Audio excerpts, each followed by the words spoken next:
Principal Secretary for Health and MPOWER Project Director Sampat Kumar stated that the Meghalaya Program for Adolescent Wellbeing, Empowerment and Resilience addresses pressing challenges faced by adolescents aged 9 to 19 in the state.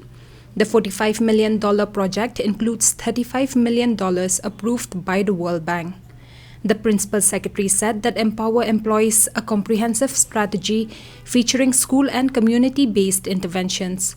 It partners with institutions like Martin Luther Christian University to develop an adolescent development framework and organizations such as Magic Bus to implement innovative life skills programs. You all aware, or maybe if you're not aware, I just want to tell you, the government has set up a government innovation lab in the state. This is again a work of last 4 or 5 years. So where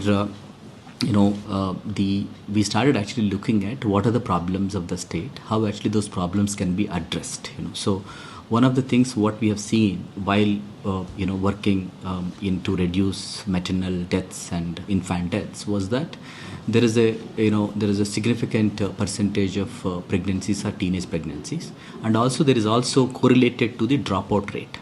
So to address these issues, why actually there is still a significant dropout rates, and how actually there is a significant percentage of teenage pregnancies.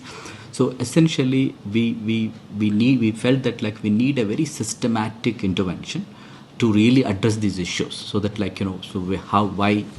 how can we stop the dropout rates, how actually we can engage adolescent boys and girls more actively in education, what kind of a life skills that needs to be imparted. So a very, very holistic and a program has been designed, and based on that we approached the World Bank for funding, and the World Bank has agreed for funding that one, so that actually World Bank board has approved.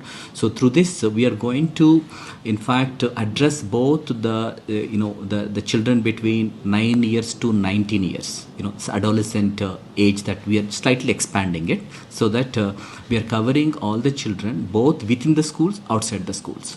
So within the schools we have how actually we are going to in fact engage the teachers and very actively on this in terms of counseling, career counseling, life skills.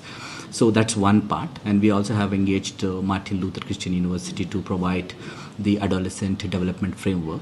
We're also working with organizations like Magic Bus and different other organizations to really bring a lot of the life skills and how actually we can engage children more actively, so that they will not get into any other issues and basically it's like providing that kind of a guidance. So this will actually impact many ways. In fact, even it can address the substance use reduction, because which is an important thing that is need to be done here, and it also can actually encourage more in fact graduation rates. That means children likely to actually will study better and do well in the schools, so that they can get better jobs. So it's a systemic intervention. Basically it's not that you skill children after they pass out.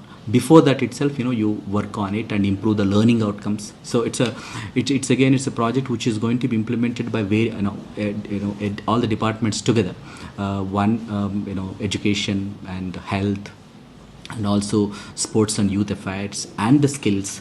So we are trying to including, and also the MSRLS, because this again involving the women there. So it's a very holistic program. In fact, it was designed based on the advice of our Honorable Chief Minister, who actually felt that we need a program for adolescent boys and girls. That way the Government Innovation Lab has designed it, and it's a first of its kind project even in India, which is now actually the World Bank is going to promote it to other states too. Totally it's a $45 million. Out of that the loan component from World Bank is $35 million.